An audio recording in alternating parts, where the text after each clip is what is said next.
الحمدللہ رب العالمین والصلاة والسلام علی محمد و آلہ اجمعین ولعنۃ الدائمۃ علی اعداء محمد و آل محمد اما بعد وفقنا اللہ و ایاکم للعلم والعمل الصالحین انشاءاللہ تعالی. النسب بین نقیضی الکلیین. کل کلیین بینہما احد النسب الاربع.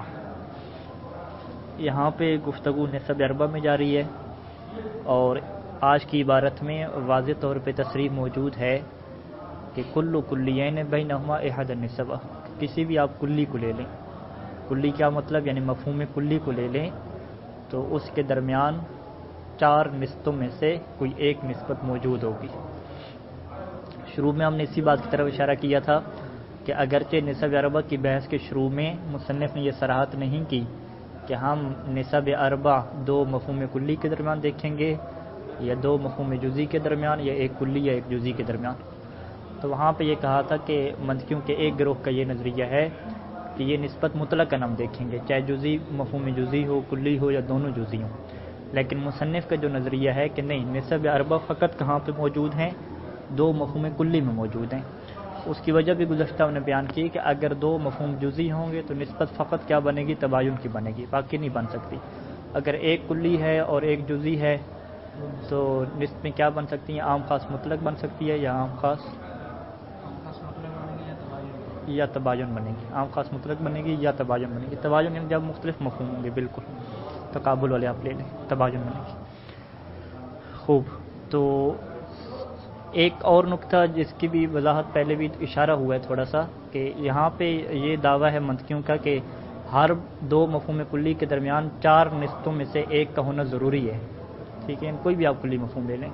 تو یہ جو حصر ہے کہ چار میں سے ایک مفہوم کا ہونا ضروری ہے، یہ حصر کیا ہے؟ عقلی ہے.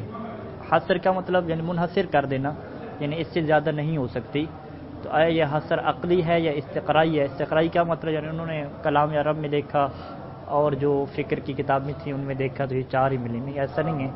انہوں نے خود عقل سے سوچا اور یہ کہہ دیا کہ انسان جتنے بھی قیامت تک آتے رہیں گے وہ جتنا اپنے طواف پہ زور ڈالیں، جو بھی کریں، دو مفہوم کلی کے درمیان چار سے زیادہ نسبتیں نہیں بنا سکتے. ٹھیک ہے. اس کی کیا وجہ ہے؟ کیونکہ دو مفہوم کلی لیں گے تو اس کی بنیادی طور پہ دو صورتیں ملتی ہیں ہمیں.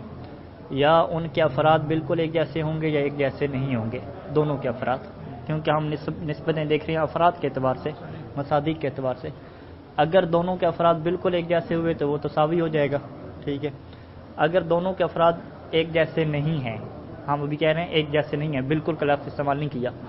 جب ایک جیسے نہیں ہیں تو اس کی دو صورتیں ہم کر سکتے ہیں کہ یا بالکل ہی ایک جیسے نہیں ہیں، ایک فرد بھی ایک جیسا نہیں ہے، پہلے مفہوم کے مطلقاً جو فرد ہیں وہ دوسرے کے وہ افراد نہیں ہیں، اسے کیا کہیں گے؟ تباین کہہ دیں گے. حجر کے جو افراد ہیں وہ انسان کے ہیں ہی نہیں، کوئی ایک فرد بھی ایسا نہیں ہے کہ جہاں پہ انسان بھی ہو اور حجر بھی ہو، ایسا نہیں آپ کہہ سکتے. اچھا، تو یعنی جو ایک جیسے افراد نہیں ہوں گے تو اس کی دو صورتیں، یا بالکل لفظ سے بالکل لے کر آ جائیں گے، یا بالکل ایک جیسے نہیں ہیں، یا کیا ہے کچھ افراد ایک جیسے ہیں. دوسرا ہم کیا بنائیں؟ کچھ افراد ایک جیسے ہیں. اچھا، یہ جو کچھ افراد ایک جیسے ہیں پھر اس کی کیا بنا لیں گے؟ دو قسمیں بنا لیں گے. پہلی قسم کیا ہے کہ ہر ایک مفہوم کے کچھ کچھ افراد ایک جیسے ہیں. پہلے کے بھی کچھ افراد ایک جیسے ہیں، حالانکہ پہلے کے کچھ افراد ایسے ہیں جو دوسرے کے نہیں ہیں، اور دوسرے کے بھی کچھ افراد ایک جیسے ہیں لیکن دوسرے کے بھی کچھ خاص افراد ہیں کہ جو پہلے کے نہیں ہیں. یہ کیا بن جائے گا؟ عام خاص من وجہ بن جائے گا. ٹھیک ہے. مثلا اسود کے جو افراد ہیں اور طیر کے افراد ہیں، کچھ افراد ملتے ہیں. ٹھیک ہے. کالے رنگ کے پرندے لے آئیں گے تو وہ اسود بھی ہوں گے، طائر بھی ہوں گے. لیکن اسود کے بھی کچھ اپنے افراد ہیں کہ جو طائر کے ساتھ نہیں ملتے. ٹھیک ہے، کالی با وغیرہ. اور طائر کے بھی کچھ ایسے افراد ہیں کہ جو اسود کے ساتھ نہیں ملتے، سفید پرندے ہو گئے. اچھا، یہ جو کچھ افراد ملتے ہیں، پہلا تو یہ ہو گیا کہ دونوں کے کچھ کچھ افراد ملتے ہیں. دوسرا کیا ہوگا؟ نہیں، ایک کے کچھ افراد ملتے ہیں لیکن دوسرے کے کیا ہے؟ کچھ ملتے ہیں، سارے کے سارے. اسے کیا کہیں گے کہ ایک کی طرف سے کچھ افراد ملتے ہیں لیکن دوسری کی طرف سے تمام افراد نہیں ملتے. ہاں، یوں کہتے ہیں ایک مفہوم کے تمام افراد ملتے ہیں لیکن دوسرے کے کیا ہے؟ تمام نہیں ملتے، کچھ ملتے ہیں. اچھا، انسان کے آپ جتنے بھی افراد لے لیں وہ کیا ہیں؟ حیوان ہیں.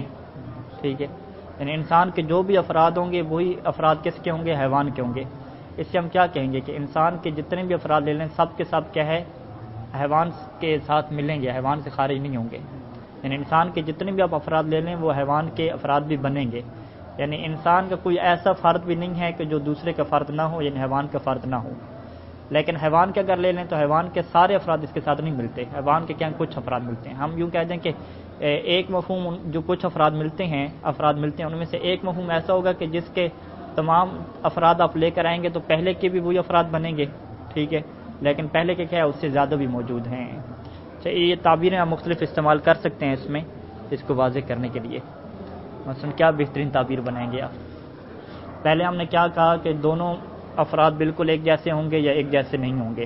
ایک جیسے ہوں گے تو تساوی، ایک جیسے نہیں ہوں گے تو پھر اس کی ہم نے کیٹیگری دو بنائی، بالکل ایک جیسے نہیں ہوں گے تو تباین بنا دیا۔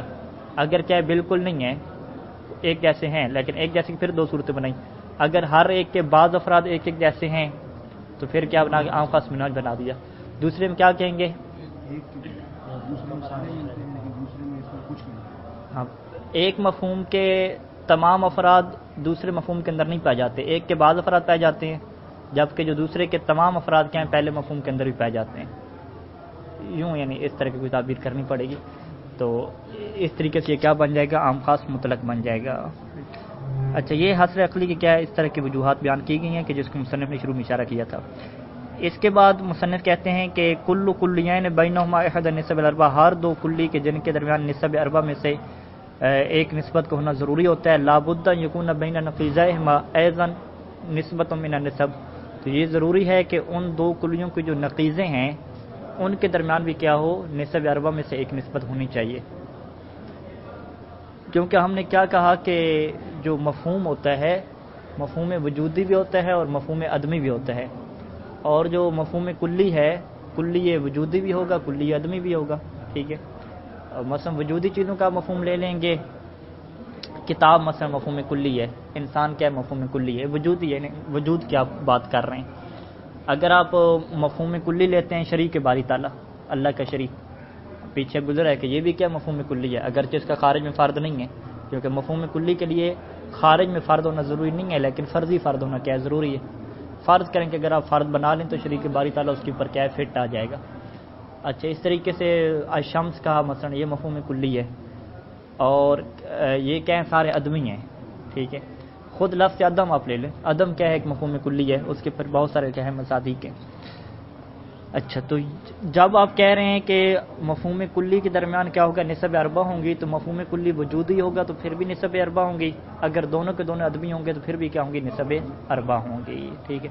اس وجہ سے کیا کہہ رہے ہیں کہ النسب بین النقیض الکلیین، دو مفہوم کلی کی اگر آپ نقیضیں بنا رہے ہیں تو یہاں پہ نقیضہ جو ہے وہ نقیضین ہے اصل میں، یعنی آپ نے دو نقیضیں دیکھنی ہیں، تو نسبت کس میں دیکھنی ہے؟ دو نقیضوں میں آپ نے دیکھنی ہے، ٹھیک ہے۔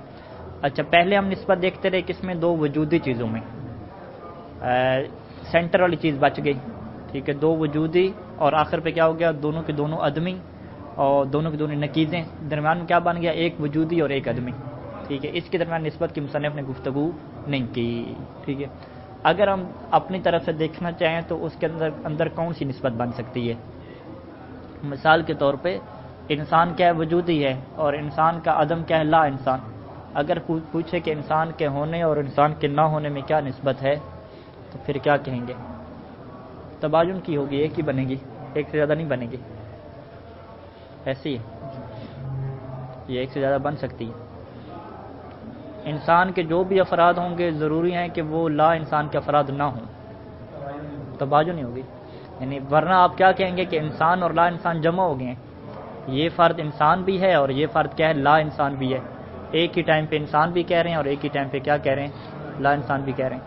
اسی طریقے سے آپ فرض کریں، اس میں آ جاتے ہیں عالم اور عدم عالم، جہل، عالم اور جہل کا ایک فرد نہیں ہو سکتا جمع۔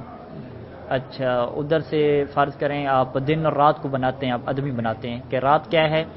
عدم النہار ہے، اس نظریے کی بنیاد پہ، تو اب آپ کہیں کہ جو دن کا مصداق ہے وہی عدم النہار کا، عدم اللیل کا مصداق ہو، نہیں، جو کیا کہیں گے؟ نہار کا مصداق ہو، جو وہ کس کا؟ نہار کے مقابلے میں کیا رکھیں گے؟ عدم النہار، ہاں، جو نہار یعنی دن کا جو مصداق ہو وہ دن کے نہ ہونے کا مصداق بھی ہو، ایسا نہیں ہو سکتا، کیونکہ جو دن کا مصداق ہو گیا تو وہ پھر دن ہی ہو گیا، اس کو آپ دن نہ ہونا نہیں کہہ سکتے۔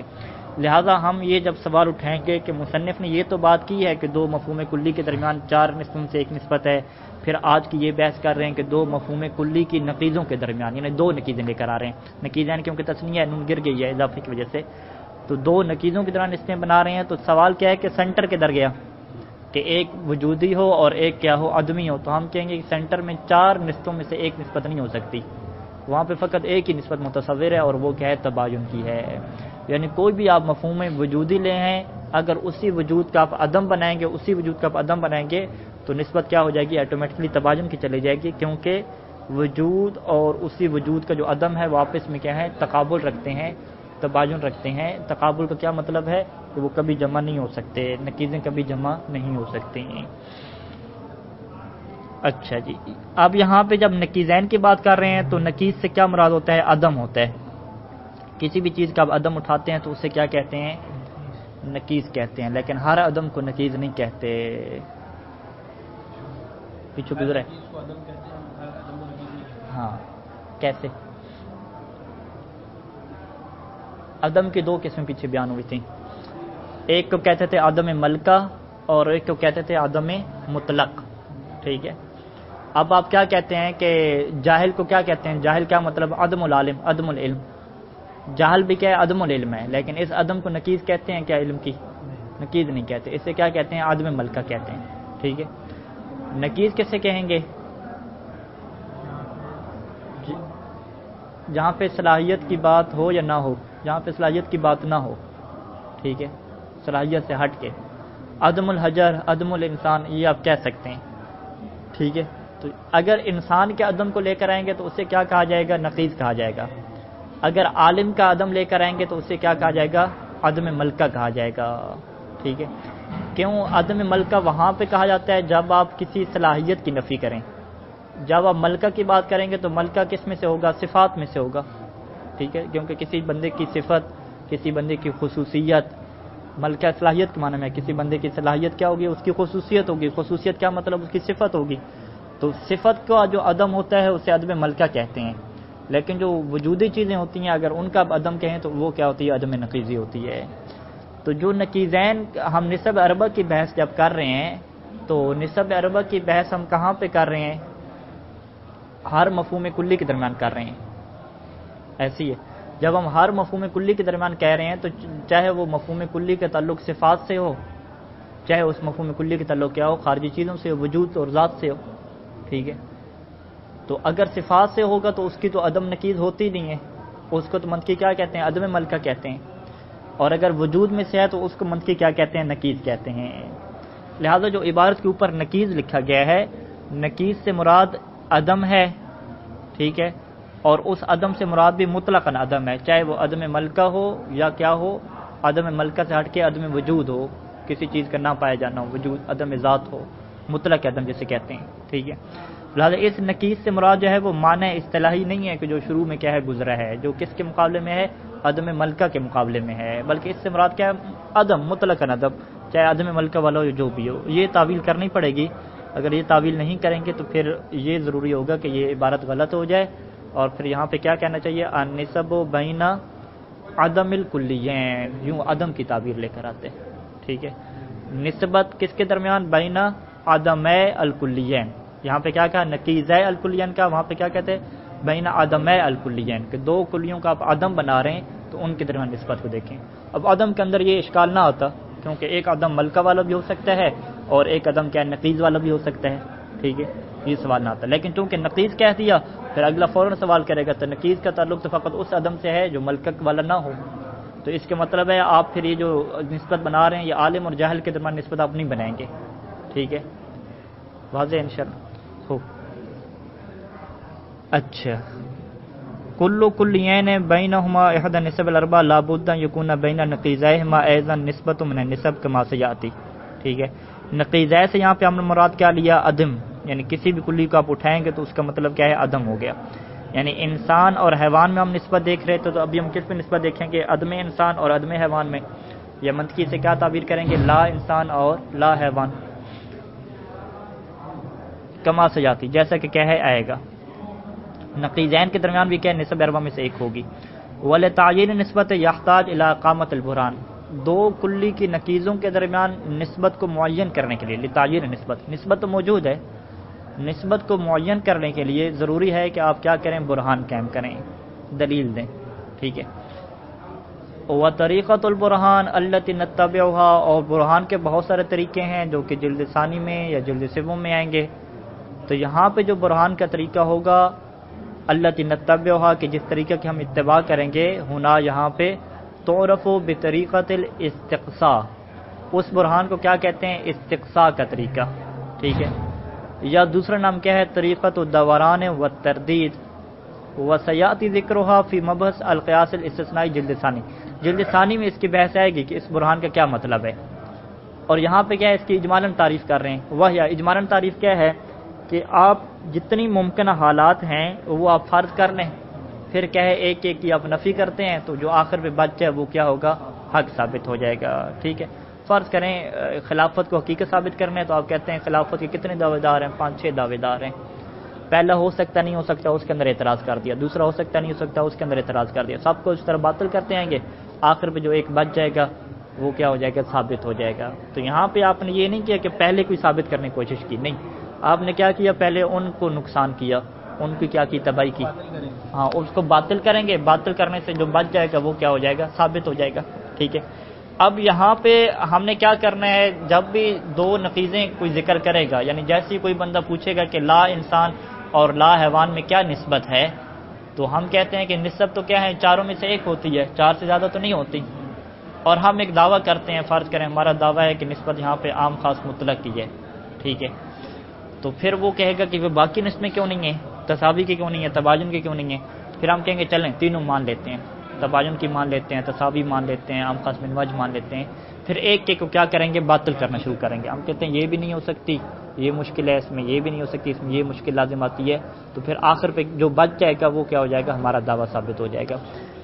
اسے کیا کہتے ہیں، وہی ان تفرض جمیع الحالات المتصور للمسئلہ، کہ اس مسئلہ کے لیے جتنے بھی حالات متصور ہو سکتے ہیں، سوچے جا سکتے ہیں، تفرض ان کو آپ فرض کر لیتے ہیں. ٹھیک ہے. جیسے فرض کریں ہم نے اللہ کے شریک کی نفی کرنی ہے کہ اللہ کا کوئی شریک نہیں ہے، تو یہ بھی طریقہ استعمال ہوتا ہے علم کلام میں. چلو فرض کر لیتے ہیں کہ دوسرا خدا ہے، فرض کر لیتے ہیں. فرض کے بعد پھر کیا کہتے ہیں کہ اگر دوسرا خدا ہوتا تو یہ نقصان ہو جاتا، پھر اس کی قدرت میں اپنی الگ قدرت ہوتی، پہلے کہ اس میں دخل اندازی نہ ہوتی. اگر مشورہ کرتے تو پھر مشورے کے محتاج ہو جاتے، لہذا احتیاط ہونا لازم آتی ہے، یا ہر کسی کی قدرت کے دائرے کے محدود ہونا لازم آتا ہے، احتیاط لازم آتی ہے، محدود ہونا لازم آتا ہے. اس طرح بہت ساری چیزیں کر کے پھر کہیں گے لہذا دوسرے جو ہم فرض کر رہے ہیں وہ کیا ہو رہا ہے، اس میں مشکل پیش آ رہی ہے. جب مشکل پیش آ رہی ہے تو وہ کیا ہو جائے گا، باطل ہو جائے گا. جب وہ باطل ہو جائے گا تو جو پہلا فرض ہے آپ کا کہ اللہ کا کوئی شریک نہیں ہے وہ ثابت ہو جائے گا. تو یہاں پر بھی کیا یہی کریں گے کہ آپ کے مسئلے کے جتنے متصور حالات ہو سکتے ہیں سب کو فرض کر لیں گے، ایک دفعہ مان لیں گے، چلیں یہ بھی ہو گیا. ٹھیک ہے. وَمَتَا ثَبَتَ فَسَادُهَا جَمِيعًا، اور جب ثابت ہو جائے گا کہ فسادها جميعاً کے تمام فاسد ہیں، عدا واحدۃ منها، ان میں سے جو ایک ہے وہ بچ گیا. ٹھیک ہے. اس ایک کے علاوہ فاسد نہیں ہے، باقی سارے فاسد ہو گئے. تو فإن هذه الواحدة هي التي تنحصر المسألة بها، تو یہ جو ایک ہے اسی میں مسئلہ کیا ہو جائے گا، منحصر ہو جائے گا. اس ایک سے علاوہ پانچواں تو نہیں ہو سکتا. 4 تھی نسبتیں، 3 تو آپ نے باطل کر گئی، پیچھے ایک بچ گیا، تو ایک جو بچ گیا اسی میں مسئلہ منحصر ہو جائے گا. کیوں منحصر ہو جائے گا؟ کیونکہ نسب اربع کی حاصر کیا ہے، عقلی ہے. جب عقلی ہے تو چاروں میں سے ایک کا تو ہونا ہے. جب تینوں نہیں ہو رہی تو اگرچہ آپ کی عقل کو سمجھ نہیں بھی آ رہی تو پھر بھی یہ چوتھی تو ہوگی بالآخر. ٹھیک ہے. چوتھی کیوں ہوگی؟ کیونکہ یہ تو آپ مان چکے ہیں کہ 4 سے زیادہ نہیں ہو سکتی، 4 سے زیادہ نہیں ہو سکتی، اور جو آپ کہنا چاہ رہے ہیں وہ ہو نہیں سکتی، اور جو ہماری ہے وہ آپ کو سمجھ نہیں آ رہی، تو پھر ماننا پڑے گا کہ یہی ہوگی، اس سے ہٹ کے کیا ہے کچھ اور نہیں ہو سکتی. فإن هذه الواحدة هي التي، پس یہ جو ایک ہے وہی ہو جائے گی کہ تنحصر المسألة بها، کہ مسئلہ جس میں منحصر ہو جائے گا، وہ تثبت صحتها، اور اس کی صحت کیا ہو جائے گی، ثابت ہو جائے گی. اس کی صحت کا ثابت ہونا اور مسئلے کا منحصر ہونا تب ہوگا کہ جب وہ جو آپ فرض کر رہے ہیں ساری چیزیں وہ کیا ہوں، حصر عقلی کی بنیاد پہ ہوں. اگر حصر عقلی کی بنیاد پہ نہیں ہوں گی تو پھر یہ طریقہ آپ استعمال نہیں کر سکتے. جس طرح اللہ کے بارے میں حصر عقلی ہے، یا اللہ ایک ہے یا ایک سے زیادہ ہیں، حصر عقلی ہے. اب تیسرا احتمال تو نہیں ہو سکتا نا. ٹھیک ہے. آدھے والا یا ڈیڑھ والا تو نہیں ہو سکتا. ٹھیک ہے. یا اللہ ایک ہے یا ایک سے زیادہ ہیں، دو ہی احتمال ہے نا. تو تو یہاں پہ کیا ہے دوسرے کو آپ باطل کریں گے تو پہلا خود بخود ثابت ہو جائے گا. تو یہاں پر بھی ایسے ہے کہ اس طریقے کو کہاں پہ استعمال کریں گے؟ جب حصر عقلی ہو. اچھا یہ برہان یہاں پہ ہمیں برہان چلانا پڑے گا طریقت دوران و تردید کو کہاں پہ چلانا پڑے گا؟ نسبت کو معین کرنے کے لیے کس کے درمیان؟ دو مفہوم کلی کی نقیضوں کے درمیان. لیکن اگر نقیضوں کی بات نہیں ہو رہی وجودی کی بات ہو رہی ہے تو وہاں پہ ہمیں برہان چلانے کی ضرورت نہیں ہے کیونکہ وہاں پہ بات واضح ہوتی ہے کلیئر ہوتی ہے اگلا بندہ آپ سے اختلاف نہیں کرتا. اختلاف جہاں پہ کرتا ہے وہاں پہ بات کس کی آتی ہے؟ دلیل اور برہان کی آتی ہے. جب اتفاق ہو جائے تو پھر کوئی گفتگو نہیں ہوتی. سب لوگ مانتے ہیں کہ انسان اور ناطق مساوی ہیں. وہ کہتے ہیں آپ افراد تلاش کرو، سارے افراد تلاش کرتے ہیں تو انسان اور ناطق برابر نکلتے ہیں. وہاں پہ کوئی اختلاف نہیں ہے، مسئلہ واضح ہے. یعنی جو مسئلہ واضح ہو بدیہی ہو اس میں اختلاف نہ ہو وہاں پہ برہان نہیں ہوتا. جب مسئلہ واضح نہ ہو کلیئر نہ ہو یا اس میں شبہ پیدا کیے جائے وہاں پہ برہان ہوتا ہے. برہان کے بعد بھی بندہ نہ مانے تو پھر کیا ہوتی ہے؟ لعنت ہوتی ہے، مبالغہ ہوتا ہے. ٹھیک ہے، اسے کیا کہتے ہیں؟ مبالغہ کہتے ہیں. ٹھیک ہے، برہان واضح ہو گیا وہ بھی نہیں اور پھر کیا مبالغہ ہے. اچھا تو مبالغہ کی نوبت یہاں پہ نہیں آتی کیونکہ فقہا کہتے ہیں کہ مبالغہ کیا ہے؟ امر دینی میں ہوتا ہے، دنیاوی بھی نہیں ہوتا. انسان اور ناطق اور لا انسان اور لا ناطق کے درمیان اگلا نسبت نہیں مان رہا کیا مبالغہ کریں. اچھا بارہ فلنذکر نسبت بین نقیضی کل کلیین مع البرہان. بس ہمیں چاہیے اور ہم ایسا کریں گے کہ نسبت کو ذکر کریں گے بین نقیضی کل کلیین، ہر ایک کلی کی نقیضوں کے درمیان، دو نقیضوں کے درمیان نسبت کو کیا ہے؟ ذکر کریں گے مع البرہان اور ساتھ کیا دیں گے؟ برہان بھی دیں گے. سب سے پہلے آ جائیں کہ نقیضہ المتساویین. متساویین کیا مطلب؟ دو مفہوم کلی المتساوی جو پیچھے ذکر ہوئے ہیں. دو مفہوم کلی جو کہ متساوی ہوں گے تو ان کی نقیضیں بھی کیا ہوں گی؟ متساویان ایزن. ایزن کیوں کہا؟ کیونکہ خود کلی کی نقیضوں کے خود کلی کی نسبت بھی کیا ہے؟ متساوی کی ہے اور نقیضیں بھی کیا ہو گئی؟ متساوی ہو گئی. بھی کا کیا مطلب ہے؟ کہ خود بھی متساوی ہیں اور ان کی نقیضیں بھی کیا ہیں؟ متساوی ہیں. اچھا وہاں پہ کیا مثال تھی؟ انسان اور ناطق کی تھی. یعنی کیا بنے گا کہ انہو اذا کان الانسان یساوی ناطق، کہ جب انسان ناطق کے مساوی ہوگا. انسان اور ناطق کیا ہوگے؟ وجودی ہوگے، نقیض کی بات نہیں ہے. فإن لا انسان، یہ لا انسان کیا ہوگا؟ انسان کی نقیض ہوگی. تو یہ لا انسان مساوی ہو جائے گا کس کے؟ لا ناطق کے. ناطق کس کی نقیض ہوگی؟ لا ناطق. لا ناطق نقیض ہوگی ناطق کی. ٹھیک ہے، نقیض ہے عدم ملکہ ہے، اس میں کیا ہے؟ محل تعمل ہے. بارہ یعنی عدم آپ مراد لیں. انسان اگر ناطق کے مساوی ہے تو پھر دعویٰ کیا نکلے گا؟ کہ لا انسان مساوی ہوگا کس کے؟ لا ناطق کے. وللبرہان علی ذلک نقول. اب کیا ہم نے برہان قائم کرنا ہے؟ برہان کیا کہیں گے؟ کہ المفروض کہ ہمارا جو فرض ہے جس کو ہم فرض کر رہے ہیں اور دعویٰ کر رہے ہیں، بلکہ مفروض کیا مطلب؟ جس کو ہم سب مانتے ہیں. مفروض یہ ہے کہ با کس کے مساوی ہے؟ ہا کے مساوی ہے، جس کو وہ لوگ بھی مان رہے ہیں کہ انسان کس کے مساوی ہے؟ ناطق کے مساوی. یہ کیا ہے؟ ہم نے فرض کیا ہوا ہے، یہ پہلے فرض ہو چکا ہے، اس کے اوپر کوئی دوسری رائے نہیں ہے. والمدعا اور دعویٰ ہمارا کیا ہے؟ کہ لا با بھی مساوی ہے کس کے؟ لا ہا کے. لا با کی جگہ پہ کیا رکھیں گے؟ لا انسان. لا انسان مساوی ہے لا ناطق کے. یہ کیا ہو گیا؟ دعویٰ ہو گیا. اب برہان کیسے ہو گیا؟ ہم نے کیا کہا کہ تساوی ہے. اب برہان کیسے ہوگا؟ کہ تساوی کے علاوہ تین نسبتوں کو فرض کریں گے. تین نسبتوں کو فرض کریں گے اور ایک ایک کو کیا کریں گے؟ رد کریں گے. جب ایک ایک رد ہو جائے گی تو پھر ہماری کیا ہو جائے گی؟ تساوی ثابت ہو جائے گی. ٹھیک ہے، لہذا برہان میں ہمیں کیا کھیلنے ہوں گے؟ تین سٹیپ پہ ہمیں جانا ہوگا. سب سے پہلے ہم کہیں گے کہ اگر تساوی نہیں ہے تو پھر کیا ہوگی جی؟ تباین ہوگی. اچھا جی، تباین کو ہم باطل کریں گے. پھر وہ کہے گا کہ دوسری دو بچ گئی ہیں، عام خاص مطلق. عام خاص مطلق کو باطل کریں گے. پھر تیسرے مرحلے میں کیا آئیں گے؟ عام خاص من وجہ کو باطل کریں گے. یعنی تین سٹیپ ہم کھیلیں گے، اس کے بعد پھر ہمارا جو دعویٰ ہے وہ کیا ہوگا؟ ثابت ہوگا. لیکن مصنف یہاں پہ کیا کرتے ہیں؟ تینوں کو ایک ہی سٹیپ میں کلیئر کرتے ہیں. ٹھیک ہے، حالانکہ برہان دوران میں کیا ہوتا ہے؟ برہان استفسار میں کیا ہوتا ہے کہ ہر فرض کو آپ الگ الگ ڈسکس کرتے ہیں، الگ الگ ڈسکس کر کے الگ الگ کو کیا کرتے ہیں؟ باطل کرتے ہیں. تو وہ ایک ہی کیا ہے سٹیپ سے اور ایک ہی تیر سے کیا ہے؟ تینوں کا شکار کر لیں گے، تینوں کو باطل کر لیں گے. فرض کریں ہم نے یہ ثابت کرنا تھا کہ حضرت علی علیہ السلام کی خلافت کیا ہے؟ حق پہ ہے. تینوں کی خلافت کو رد کرنا تھا، تو بجائے اس کے کہ تینوں کے حالات زندگی کو ڈسکس کریں، ہم نے کہا کہ تینوں کی زندگی میں کیا ہے؟ کفر رہا ہے ایک مرحلے میں، اور جس کی زندگی میں کفر رہ جائے، ظلم رہ جائے، وہ کبھی امام نہیں ہو سکتا. بس ایک ہی تیر سے کیا ہے؟ تینوں کو ہم نے رد کر دیا.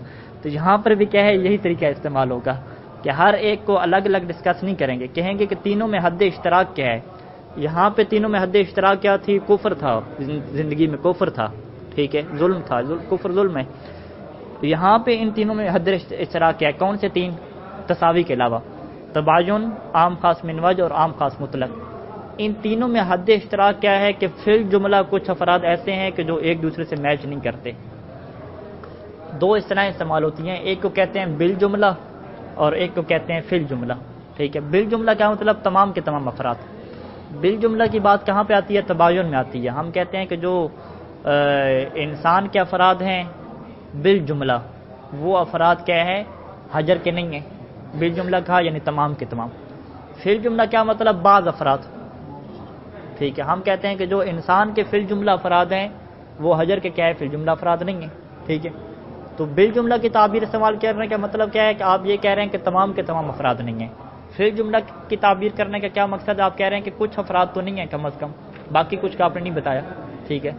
ہم فرض کریں کیا کہتے ہیں کہ فی الجملہ دو بندوں کے اندر یہ موضوع تو کیا ہے؟ محل اختلاف ہے، ٹھیک ہے. فی الجملہ جو دو بندے ہیں ان کے درمیان یہ تو اختلاف چلتا ہے ہمیشہ کہ جو ہے وہ حرم میں کس ٹائم پہ جانا چاہیے، ٹھیک ہے.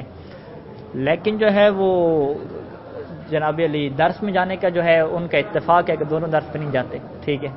تو یعنی فی الجملہ ہم کیا کرتے ہیں کہ بعض صورتوں کا کیا کرنا؟ اکٹھا کرنا. تو یہاں پر بھی ایسے ہے کہ مصنف یہ کہتے ہیں کہ اگر آپ تباین، عام خاص منوج اور عام خاص مطلق کو دیکھیں تو تینوں میں جو آپ کو حد اشتراک یہ ملتی ہے کہ تینوں میں ایک مشترکہ جو حیثیت پائی جاتی ہے، مشترکہ اتفاق پایا جاتا ہے تینوں کا. وہ کس بات پہ اتفاق ہے؟ کہ فی الجملہ بعض افراد کی نہیں بنتی آپس میں، ٹھیک ہے. جس طرح ہم نے یہاں پہ کہا اصحاب ثلاثہ تینوں میں کہ فی الجملہ ان میں کیا ہے؟ حد اشتراک ہے، کفر ہے ان کی زندگی میں. تو یہاں پر بھی ہم کہیں گے کہ تباین، عام خاص منوج، عام خاص مطلق میں فی الجملہ حد اشتراک کیا ہے کہ نہیں بنتی ان کی آپس میں، یعنی بعض افراد ایسے ہیں کہ جن کے اوپر صدق نہیں کرتے. تباین میں واضح ہے کہ تباین میں تو ہوتے ہی ایسے ہے کہ بالکل سارے کے سارے افراد صدق نہیں کرتے. جب سارے نہیں کر رہے تو فی الجملہ بھی نہیں کر رہے. جب ایک بندے کے پاس 100 روپے نہیں ہے تو 5 روپے بھی نہیں ہے، ٹھیک ہے، واضح ہو گیا. تو لہٰذا ہم 100 روپے والے کو کہہ سکتے ہیں کہ اس کے پاس 5 روپے بھی نہیں ہے، فی الجملہ 5 روپے بھی نہیں ہے. تباین میں کیا ہو گیا کہ بعض افراد تو صدق نہیں کر رہے. عام خاص منواج میں ہم نے کیا کہا کہ ہر ایک کے اپنے خاص افراد ہوتے ہیں جن کے اوپر دوسرا صدق نہیں کرتا، ٹھیک ہے. لہٰذا عام خاص منواج میں بھی کیا ہے؟ کچھ افراد ایسے ہوتے ہیں کہ جس کے اوپر دونوں صدق نہیں کرتے، یہ ہو گیا. عام خاص مطلق میں بھی ایسے ہوتے ہیں. عام خاص مطلق میں کیا ہے؟ عام کے کچھ افراد ایسے ہوتے ہیں، حیوان کے ایسے افراد، فرس وغیرہ، ان کے اوپر کیا ہے؟ انسان صدق نہیں کرتا، ٹھیک ہے. لہذا تینوں میں مشترکہ نقطہ کیا ہے کہ کچھ افراد کے اوپر صدق نہیں کرتے، ٹھیک ہے. کچھ افراد کے اوپر صدق نہ کرنے کا کیا مطلب ہے کہ فی الجملہ تباین ہے. فی الجملہ تباین ہے. فی الجملہ تباین کا کیا مطلب کہ بعض افراد ایسے ہیں کہ جس میں سے دو مفہوم آپس میں ٹکرا جاتے ہیں. ٹکرا جاتے ہیں کیا مطلب؟ یعنی مصادیق کے اعتبار سے ٹکرا جاتے ہیں، ورنہ تباین تو ہے ہی صحیح. یعنی کچھ مصداق تینوں میں مشترکہ ایسے ہوتے ہیں کہ جہاں پہ دو مفہوموں کے درمیان نسبت کون سی بن جاتی ہے؟ فی الجملہ تباین کی بن جاتی ہے. بس اب کیا نتیجہ نکلا کہ ہم نے اگر تینوں نسبتوں کو رد کرنا ہے تو ہم کیا کریں؟ فی الجملہ جو تباین ہے اس کو ہم رد کر دیں. اگر فی الجملہ تباین کو ہم نے رد کر دیا تو فی الجملہ تباین کو رد کرنے سے تینوں کی تینوں ایٹ اے ٹائم کیا ہو جائیں گی؟ رد ہو جائیں گی، فاسد ہو جائیں گی، ٹھیک ہے. اور فی الجملہ تباین کو رد کرنے کا کیا مطلب ہے کہ ہم کیا دعویٰ کر رہے ہیں کہ لا انسان اور لا ناطق کیا ہیں؟ برابر ہیں. برابر کا کیا مطلب ہے کہ لا انسان کے جو بھی افراد بنیں گے وہی افراد کیا بنیں گے؟ لا ناطق کے بھی بنیں گے. لا انسان کے کون سے افراد ہیں؟ پتھر، بکرا، یہ ساری چیزیں آ جائیں گی، کتابیں وغیرہ، یہ انسان لا ناطق کے بھی بنیں گے. تو اگر ہم آپ کی بات کو مان لیں، ٹھیک ہے، آپ کی بات کو ہم مان لیں، کون سی بات ہے آپ کی؟ کہ لا انسان اور لا حیوان میں کیا ہے؟ تساوی نہیں ہے. تساوی کے علاوہ کیا ہے؟ یا تباین ہے، یا عام خاص مطلق ہے، یا عام خاص منوج ہے. ہم کہتے ہیں تینوں میں مشترکہ حیثیت کیا ہے؟ فی الجملہ والی. تو پاس ہمیں ماننا پڑے گا کہ لا با جو ہے وہ لا ہا کے مساوی نہیں ہے. کہاں پہ؟ فی الجملہ بعض افراد میں کیا ہے؟ مساوی نہیں ہے، ٹھیک ہے. یہ آپ مانیں گے، یعنی پاس آپ کو ماننا پڑے گا کہ اگر آپ تساوی کا انکار کر رہے ہیں کہ لا انسان اور لا ناطق میں برابری نہیں ہے تو کم از کم کچھ افراد آپ کو دکھانے پڑیں گے کہ جس میں دونوں کا اختلاف ہو، ٹھیک ہے. چاہے آپ تباین کو ثابت کرنے چاہ رہے ہیں چاہے آپ عام خاص مطلق کو ثابت کرنا چاہ رہے ہیں یا عام خاص من وجہ کو. کچھ افراد آپ کو دکھانے پڑیں گے کہ جہاں پہ یہ ثابت ہوتا ہو کہ یہ افراد لا انسان کے تو ہیں لیکن لا ناطق کے یہ افراد نہیں ہیں، یا لا ناطق کے تو افراد ہیں لیکن لا انسان کے نہیں ہیں. کچھ افراد دکھانے پڑیں گے. بس کیا ثابت ہو جائے گا کہ ہم کہیں گے کہ لا انسان لا ناطق کے ساتھ صدق نہیں کرتا. ٹھیک ہے، لا انسان لا ناطق کے صدق نہیں کرتا. کہاں پہ؟ فی الجملہ، آخر فی الجملہ لگائیں گے. جب لا ناطق کے ساتھ صدق نہیں کرتا تو پھر کس کے ساتھ صدق کرے گا؟ ناطق کے ساتھ صدق کرے گا. کیونکہ آپ کہہ رہے ہیں کہ لا انسان نہ لا ناطق کے ساتھ صدق کرتا ہے نہ ناطق کے ساتھ صدق کرتا ہے، تو آپ کیا کہہ رہے ہیں؟ لا ناطق کی بھی اٹھا رہے ہیں اور ناطق کو بھی کیا ہے اٹھا رہے ہیں. جبکہ ہم نے کہا ہے کہ ایک چیز کا وجود اور عدم دونوں ایک ہی ٹائم پہ اٹھتے ہیں، ایسا نہیں ہو سکتا. جب آپ کہیں گے کہ لا انسان لا ناطق کے ساتھ صدق نہیں کرتا تو اس کے مطلب ہے کہ ان بعض افراد میں پھر ناطق کے ساتھ صدق کرنا چاہیے. ٹھیک ہے، جب اس کے ساتھ صدق کرنا چاہیے تو پھر ادھر سے تطبیق میں آ جاتے ہیں، پھر ساری چیز کیا ہے وہاں پہ واضح ہو جائے گی. ٹھیک ہے، نہیں تو تکرار ہو جائے گا ڈبل. البرہان لو لم یکن لا با مساوی لاہا، لا انسان اگر لا ناطق کے مساوی نہ ہو تو لکان بینہما احد النسب الباقیہ، تو اس کے درمیان کیا ہوں گی؟ باقی 3 نسبتوں میں سے ایک نسبت ہوگی. وعلی جمعیت تقادیر، اور تینوں نسبتوں کی بنیاد پہ. جمعیت تقادیر کیا مطلب؟ تمام فرضوں اور تمام تقدیروں کی بنیاد پہ، تمام فرضوں کی بنیاد پہ جو باقی تمام فرض ہیں اس پہ کیا ضروری ہے؟ لا بدہ، یہ چیز ضروری ہے کہ ان یستق احدہما، کہ ایک صدق کرے، بدون الاخر، دوسرے کے بغیر. کہاں پہ؟ فی الجملہ. یہاں پہ بات کون سی آ گئی؟ فی الجملہ کے آگے. بعض مصادیق، کہ بعض مصادیق ایسے ہونے چاہیے کہ جس میں ایک تو صدق کرے لیکن دوسرا صدق نہ کر رہا ہو. تباین بھی ایسا ہوگا، عام خاص من وجہ میں بھی ایسا ہوگا اور عام خاص مطلق میں بھی ایسا ہوگا. تباین جب ایک دوسرے کے تمام افراد کے ساتھ صدق نہیں کر رہا تو بعض کے ساتھ بھی تو صدق نہیں کر رہا. ٹھیک ہے، یہ تو فی الجملہ تو وہاں پر ہی موجود ہے. اچھا، بس کیا نتیجہ نکلا کہ اگر آپ باقی نسبتوں کو مانتے ہیں تو یہ پھر ماننا پڑے گا آپ کو کہ ایک تو صدق کر رہا ہے کس کے ساتھ؟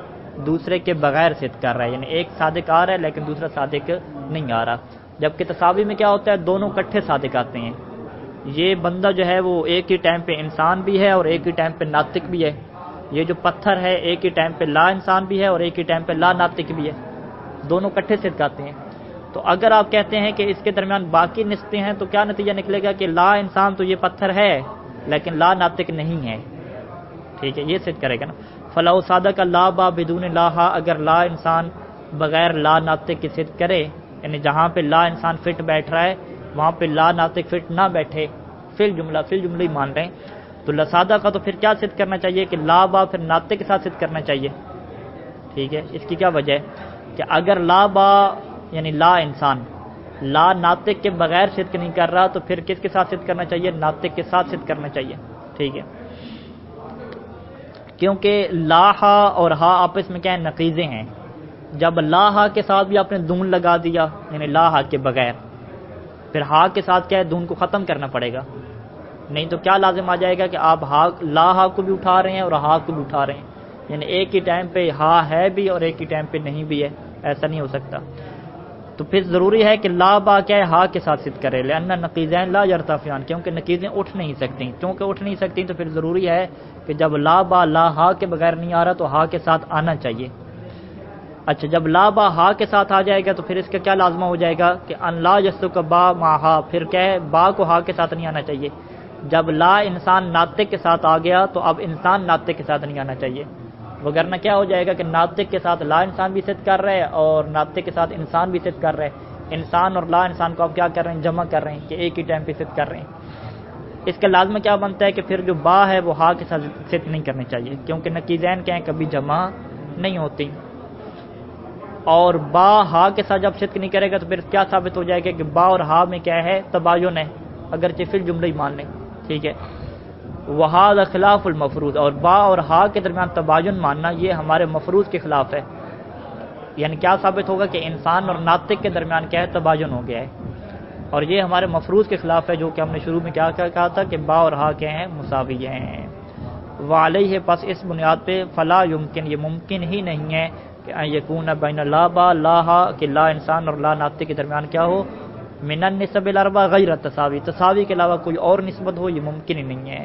بس ضروری ہے کہ لا با کیا ہو؟ لا ہا کے مساوی ہو اور یہی ہمارا دعویٰ تھا اور یہی ہمارا کیا ہے مطلوب ہے. ہاں جی کچھ واضح ہوا اسے؟ ہاں چلیں مزید بات اس کے اوپر غور کریں. تو یہ کیا ہے برہان آسان تھا. جو اگلے برہان ہیں وہاں پہ کیا ہے تھوڑی سی مشکلات ہوں گی.